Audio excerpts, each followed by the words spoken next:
किसकी चाल है, कौन मोहरा है? हिंडनबर्ग रिपोर्ट की क्रोनोलॉजी अलग कहानी कहती है। अमेरिका से रिपोर्ट छपती है, कहा जाता है मोदी राज में निवेश मत करना। अगर अडानी गलत हैं तो एलन मस्क कैसे सही हो सकते हैं? सबूत दिखाएंगे, फैक्ट भी बताएंगे। अडानी ने क्यों कहा था भारत की तरक्की विदेशी ताकतें पचा नहीं पा रही? 2022 में दिल्ली की कोर्ट ने लगा दिया था हिंडनबर्ग रिपोर्ट पर बैन। क्या उसी का बदला लेने की चाल थी अडानी पर आई रिपोर्ट? इधर उधर के सुनने से पहले फैक्ट सुनिए। तमाम भारी भरकम रिपोर्ट्स के बीच से हम आपको समझाने लायक कुछ तथ्य निकाल कर लाए हैं। पहला सवाल, अडानी के शेयर खरीदने वाला एलआईसी क्या डूबने की कगार पर पहुंच गया है? जवाब है नहीं। क्यों नहीं? एलआईसी ने अडानी ग्रुप ऑफ कंपनी से ज्यादा बड़ा इन्वेस्टमेंट और भी 10 कंपनियों में कर रखा है। इसमें IDBI, LIC housing finance, ITC और एनएमडीसी जैसी कंपनियां शामिल हैं। एलआईसी ने सिर्फ अडानी पोर्ट्स में 9.14% की हिस्सेदारी ली है।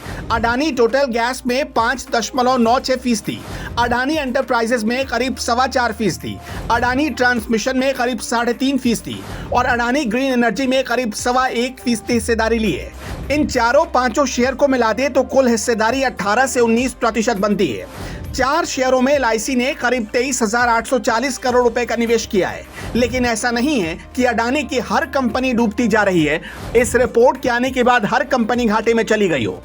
दूसरी तरफ अगर अडानी की कंपनी घाटे में जा रही है तो अडानी से बड़ा शेयर जो दूसरी कंपनियों में एलआईसी ने खरीदा है वहां से उसे फायदा हो रहा है। दूसरा सवाल, भारत की सबसे बड़ी बैंक एसबीआई अडानी को लोन देकर क्या बर्बाद हो गई है? जवाब है नहीं। एसबीआई ने अडानी को 27,000 करोड़ का ही लोन दिया, जो एसबीआई के जरिए बांटे गए सारे लोन का सिर्फ 0.8% ही है। खुद एसबीआई ने यह दावा किया है। इस रिपोर्ट में आगे बढ़ने से पहले 5 सिंपल पॉइंट में समझ लीजिए कि हिंडनबर्ग की रिपोर्ट आखिर अडानी ग्रुप ऑफ कंपनीज पर कहती क्या है। अडानी और हिंडनबर्ग के बीच सारा विवाद शुरू हुआ 24 जनवरी 2024 से। इसी तारीख को हिंडनबर्ग रिसर्च ने एक रिपोर्ट निकाली। इस रिपोर्ट के आधार पर मुख्यतः अडानी ग्रुप पर 5 एलिगेशन लगाए गए। आरोप नंबर 1, स्टॉक मैनिपुलेशन। इस रिपोर्ट में बताया गया कि अडानी ग्रुप ने 2018 बिलियन डॉलर के स्टॉक का मैनिपुलेशन किया है। आरोप number 2, uses of shell company. Hindenburg research ने आरोप लगाया कि शेल कंपनियों का इस्तेमाल करके अडानी ने अपने डिमांड को आर्टिफिशियल तरीके से बढ़ाया।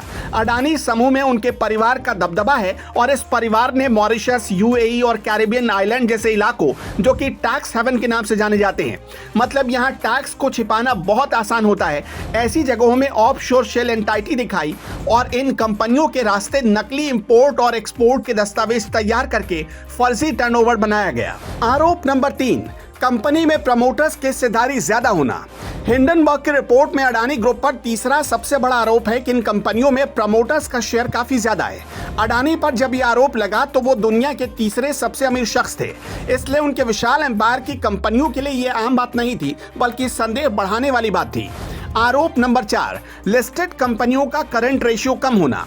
इस रिपोर्ट के अनुसार अडानी ग्रुप की 7 में से 5 लिस्टेड कंपनियों का करंट रेशियो 1 से कम है।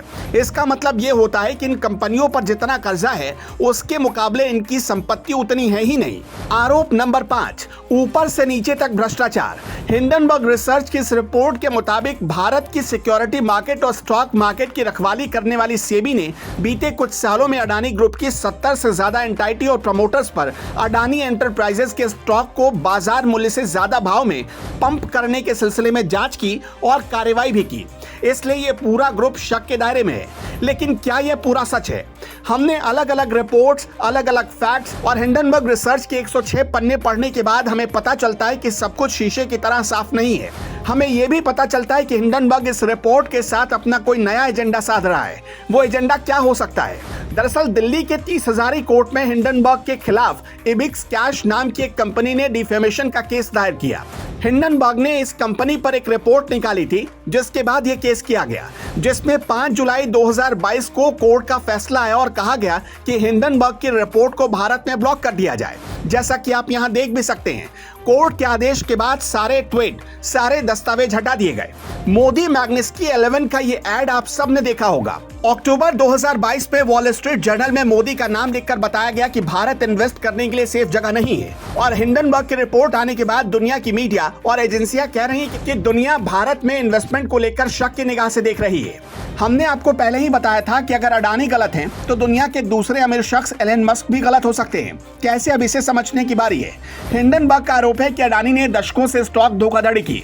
और धोखाधड़ी का आरोप क्यों लगाया गया? दिसंबर 2020 में अडानी एंटरप्राइजेज का एक शेयर 420 रुपए का था। नवंबर 2022 में एक शेयर की कीमत 4000 रुपए हो गई, यानी कि 10 गुना बढ़ोतरी। हिंडनबर्ग ने इस अप्रत्याशित बढ़ोतरी को स्टॉक मैनिपुलेशन बताया, जो सही हो भी सकता है और नहीं भी। इसके उलट मार्च 2020 में एलन मस्क के टेस्ला के एक शेयर की कीमत थी 34 रुपए। नवंबर 2021 में, यानी कि करीब 1.5 सालों में, टेस्ला के एक शेयर की कीमत हो गई 407 रुपए। तुलना करें तो अडानी के मुकाबले 10 गुना से भी अधिक एलन मस्क के शेयर की कीमतें बढ़ी। आरोप सही है, इसकी जांच करने का अधिकार भारत में सेबी जैसी एजेंसियों के पास है, लेकिन सेबी ने अभी तक ऐसा कुछ भी नहीं कहा कि अडानी ने गलत किया।